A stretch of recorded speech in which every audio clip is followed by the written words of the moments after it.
Hello there you guys, welcome to one of my videos.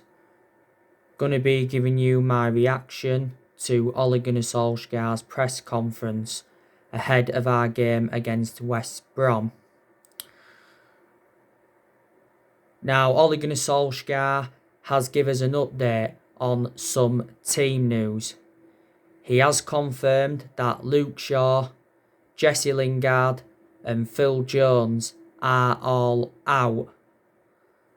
He said they were the only ones that didn't take any part in training today. He's also confirmed that Eric Bailly and Marcus Rojo will not be playing, but they have returned to training for the first time in like a month. He's given us an update on Marcus Rashford. He said Marcus Rashford has been training today. Obviously, he said he's been to the gym and he's had treatment. Marcus Rashford has obviously been out with a shoulder problem. And reflecting on that, he didn't play for England recently.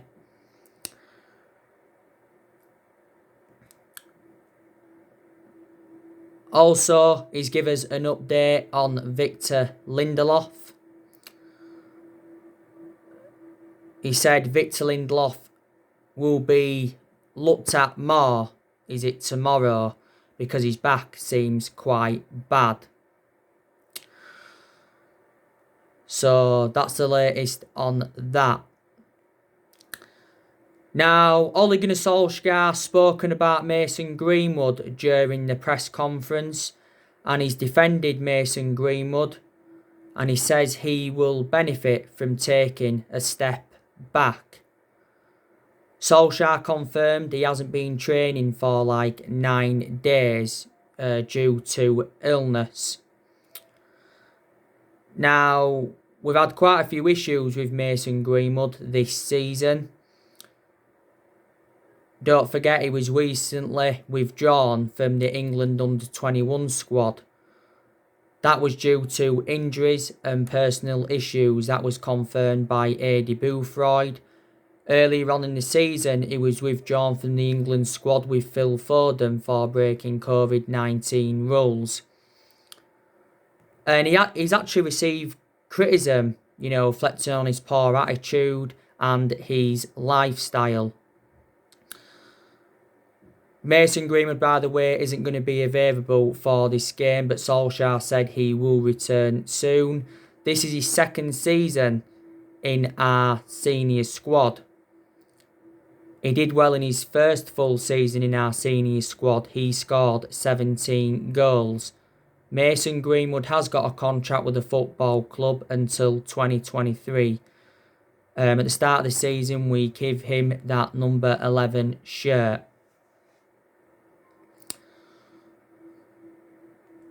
Now, also during the press conference, Ole was asked about Paul Pogba. He has given us an update on his future. Now, Solskjaer said that Paul Pogba is an important person and an important player. And he says, we will have him in form. Now, obviously, Paul Pogba is, Ole Gunnar Solskjaer is aware of what Didier Deschamps has recently said regarding Paul Pogba, because Didier Deschamps has been saying that Paul Pogba cannot be happy at Manchester United for being left on the bench and for playing out of position. And he did say he wanted to hold talks with Paul Pogba regarding his situation at Old Trafford. Didier Deschamps also recently said that he understands Paul Pogba better than Ole Gunnar Solskjaer. Pogba has received a lot of criticism, reflecting on his recent comments, because Paul Pogba was speaking about his Man United struggles this season, and he said this season is the most difficult period in his career, and he said playing for France was a breath of fresh air. Now, I'm expecting Paul Pogba to leave the football club next year. We are looking to sell him before he leaves the club on a 3 transfer.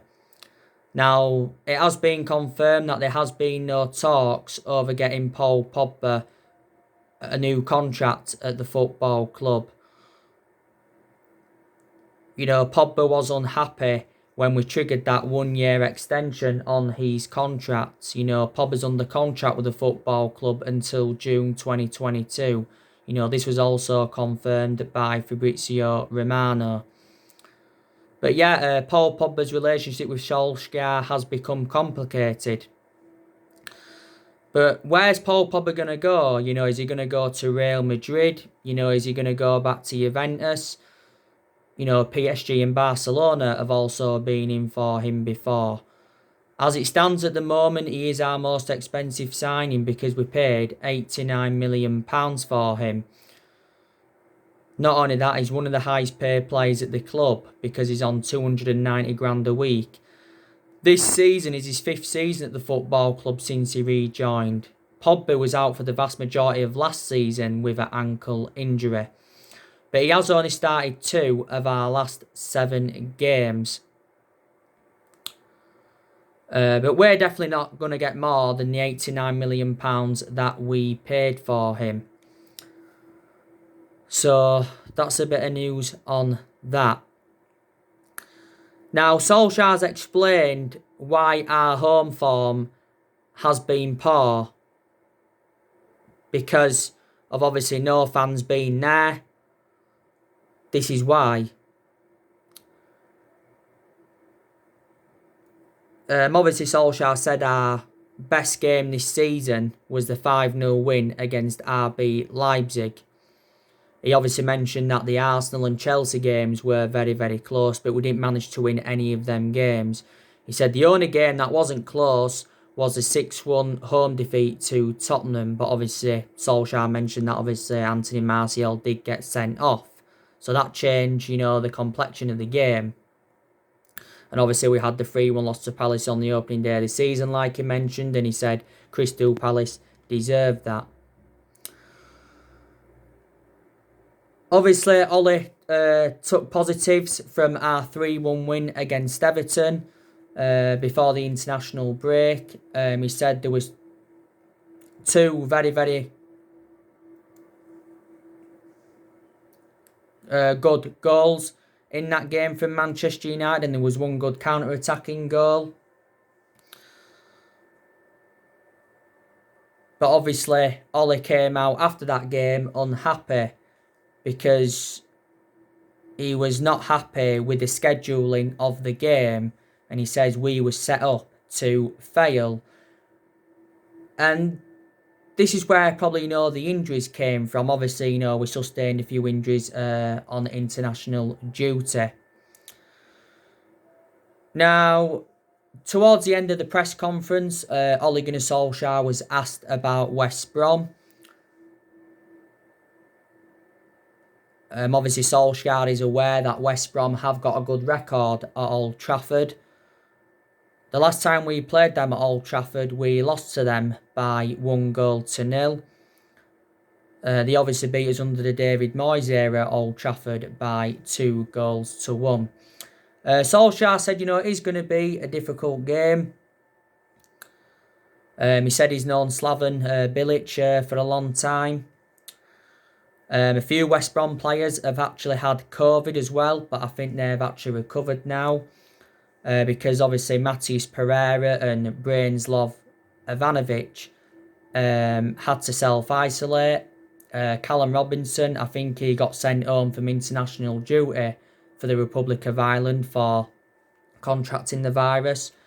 That's it. They've obviously got Carnu out of West Brom because he's got a broken arm. Sam Field has also been out with injury for them. But yeah, we should be winning this game. You know, West Brom are a poor outfit. They're sitting 18th in the Premier League. And they have not registered. They have not won a game yet in the Premier League this season.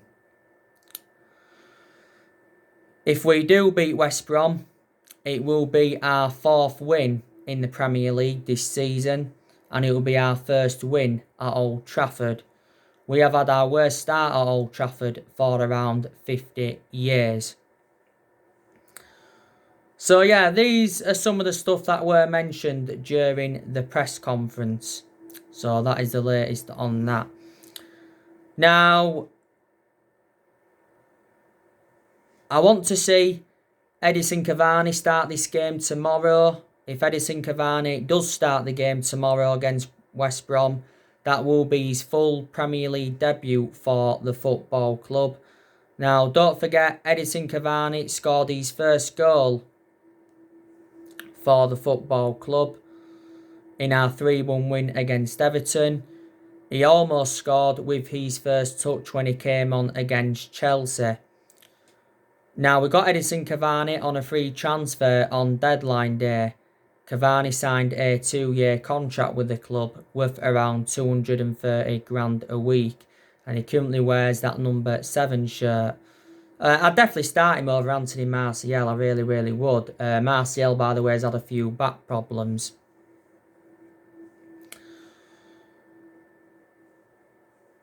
Now, Bruno Fernandes, I think he should be starting this game because, like I've mentioned, Bruno Fernandes is undroppable at the moment. Bruno Fernandes is definitely Manchester United's best player. He's one of the best signings we have made since the Sir Alex Ferguson era. Bruno Fernandes has endured around 10 months at the football club, something like that. He scored around 18 goals and provided 13 assists in 33 games. The vast majority of his goals have come from the penalty spot. Now, we paid €55 million for him back in January from Sporting Lisbon. And he's got a contract with Man United till 2025. Last season, he won Premier League Player of the Month twice. And he also won Sir Matt Busby Player of the Year award. Reflects on his good performances.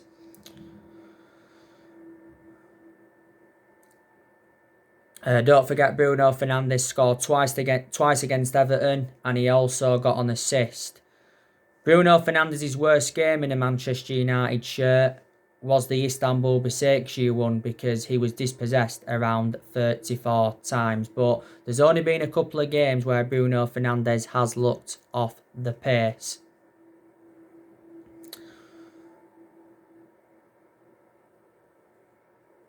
Now, Donny van der Beek, I want him to start this game tomorrow against West Brom. You know, Donny van der Beek has not yet made his full Premier League debut for the football club, but he has started our last 2 games in the Champions League. Donny van der Beek did reveal, whilst he was on international duty, what Ole Gunnar Solsjaer had told him, and he's told him to be patient and wait for his opportunities. Van der Beek did make a confession over his playing time, and he said he would have loved to have played more at Manchester United this season. You know, Solskjaer's been in the process of trying to find his best position. You know, Donny van der Beek can play in like 3 different roles. You know, he can play as a box-to-box midfielder, which I think is his predominant position. He can also play as a number 10. We started him in number 10 against RB Leipzig, and he can also play out wide.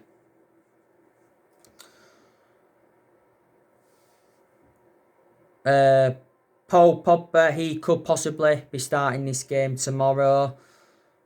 Fred, like I've said, he's undroppable at the moment, so he could be involved tomorrow. Fred's really, really impressed me recently because he has showed good attacking intent. His defensive contributions are also being very, very good. Fred has been at the club now for a few years. We paid £47 million for him from Shakhtar Donetsk. So if Pogba plays, he'll either play alongside Fred or McTominay. Now, Alex Telles, he should be making his Premier League debut for the club tomorrow, which is very, very good news from a Manchester United perspective. Brazilian outlet UOL, they recently confirmed that Alex Telles tested negative for coronavirus. It was actually saying before that Telles had actually tested positive for coronavirus for the second time. Now, Telles has already had the virus once. I think Telles is going to be a very, very good signing for Manchester United. He's played one game so far, and that was a 2-1 win against PSG. We got him for like 15.4 million. Telles signed a 4-year contract with the football club with an option of a further year. Now, Daniel James, I don't think he'll start this game tomorrow. Daniel James has obviously been out of form, and he's actually now lost his place in the team in a way, because he's only made 5 appearances for the football club in all competitions so far this season. But Daniel James said he still loves it at Manchester United despite his lack of action. He played a lot of games last season though. We got him in June, didn't we, last year from Swansea. We paid like £15 million for him, with add-ons included. During the summer, he was linked to a loan move to Leeds United. You know, now obviously, Juan Mata could possibly be involved. I don't see him starting the game, no, Juan Mata. But to be fair, Juan Mata has had quite a few good games this season. He did well in both our Carabao Cup games against Luton and Brighton. He did very, very well in the game against Chelsea. Good in the Newcastle game, but he weren't so consistent in the Everton and the Istanbul Başakşehir games, was he? Juan Mata has enjoyed a good 6 years or so now at the football club. Scored 50 goals for Man United in all competitions. You know, we paid, was it like £40 million in from Chelsea back in 2014. My element of concern about Juan Mata though, he's now lost that yard of pace. Nemanja Matic, I don't think he'll start the game. May not even be involved at all because, like I've said, Matic has lost his place in the team. Harry Maguire, he should be starting tomorrow. Don't forget, he recently said that he had a bruised foot. I like the way that Harry Maguire has rejuvenated himself because he did have early season troubles. You know, obviously he had that incident in Greece before the start of the season. He also sustained a few knocks and he got sent off in one of England's games. It was actually Denmark when they lost 1-0 earlier on in the season. Harry Maguire is our current captain.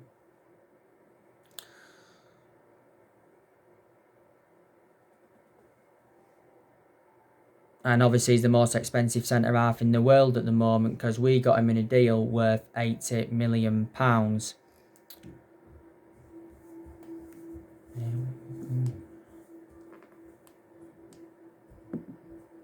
are you doing?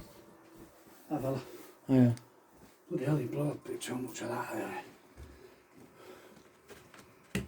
That's another 100 and fucking odd pounds spent. Who's that? Yep. Went past Barleymoor. There's a big sign up and it says the Barleymoor is now open. Alright. I looked in and it's empty as out, no man. Oh, right. Bab's coming up to watch Leeds and Man U if pubs are open. Alright. I'm coming up to watch it. That's if they're open. All the yeah. time I'm off out over Christmas is Leeds and Man U game. Yeah, And Christmas Eve dinner time for a couple of hours if money's alright. yeah. Shut me door. And that's it. You don't need that on you, it's not dark yet.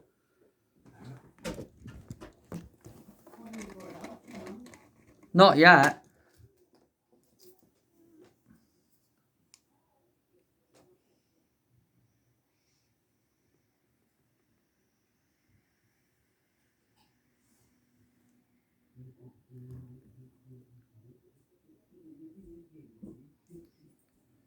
But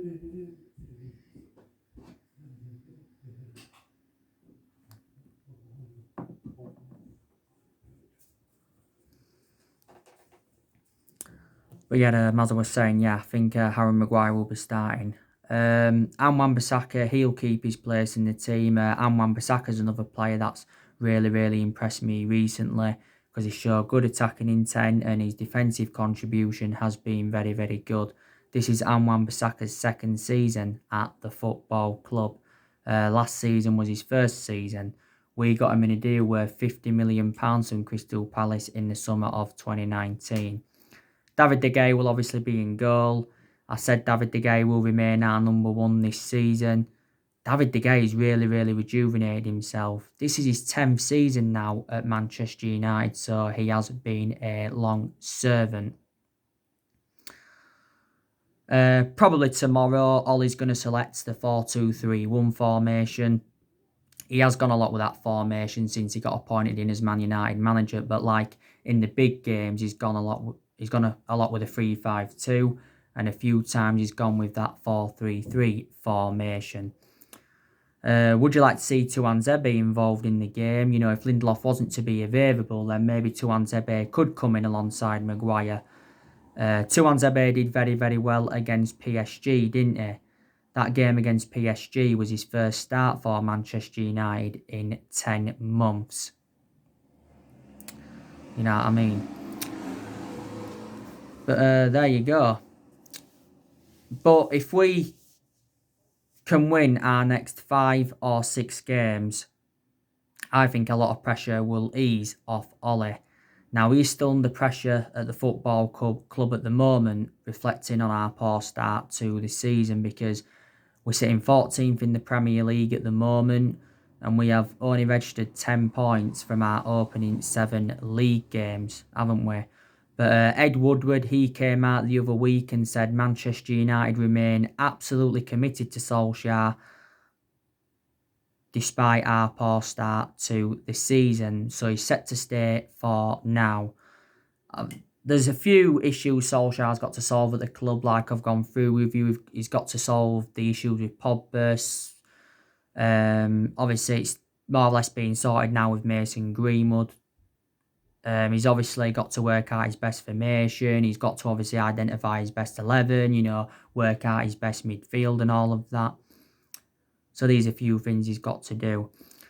Ollie is one of the problems at the club. You know, I don't think he's the right manager for Manchester United, and I hope I'm wrong, because Ollie has not got that proven pedigree as a manager. You know, Manchester United is the 3rd club in his managerial career. Before he was with us, he was at Mould, and before then he was at Cardiff. But reflecting how long Ollie's been at the club, he's gained managerial experience. You know, because Ollie's been Manchester United manager now for almost 2 years. You know, we appointed him in December 2018. He's been permanent Man United manager since March 2019. Ollie's got a contract with the football club until 2022. This is his 2nd full season at Manchester United. And I said if we could finish in the top 4 this season and if we could win a trophy, that would represent a very good season for Manchester United. It really would. And there's a chance we could win a trophy this season, like I've said before. You know, I think we could win the Carabao Cup. We're into the quarterfinals of that. We've got Everton. Could win the FA Cup, but we won't win the Premier League, and I don't see us winning the Champions League, but I think we'll definitely get to the knockout stages of the Champions League. Obviously, there's been a lot of rumours of Mauricio Pochettino replacing Solsjaer at the club. You know, he's been the favourite to take over. Obviously, Tutto Sport recently said that we're considering a move for Roberto Mancini to replace Solskjaer. Massimiliano Allegri, he's been another manager on our agenda. Also, Julian Nagelsmann, he's been another manager on our agenda. But to be honest with you, wouldn't really solve a lot if we sacked Ollie, because Ollie isn't only the problem. You know, we've had problems with the board for several years because of how poor our recruitment policy's been, and our board have not backed any of our managers that we've had since Ferguson retired. You know, they didn't back Moyes enough, didn't back Van Gaal enough, didn't back Mourinho enough, and they haven't backed Solsjaer enough, have they? And there's still players at the football club that are not good enough. And, you know, it's good that we are making plans for next year. Obviously, next year we are looking to sign more players. I think next year we're looking to sign a centre-half and a right winger.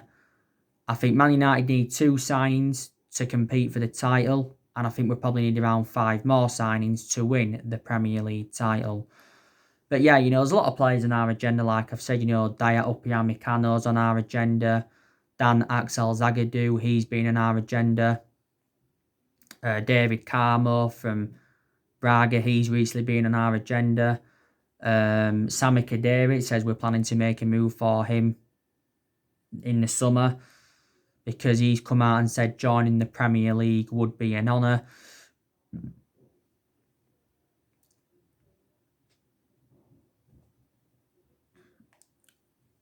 Jack Grealish, we revived our interest in him. It says we're going to go in for Jadon Sancho in January. Erling Haaland, he's also on our agenda as well. We've already confirmed the players that we're going to be offloading in January, and that is Phil Jones, Marcus Rojo, Sergio Romero, and Timothy Fosu-Mensah. And obviously next summer we'll be getting rid of more players, won't we? I swear that, I mean, it's a bit dark in here, isn't it?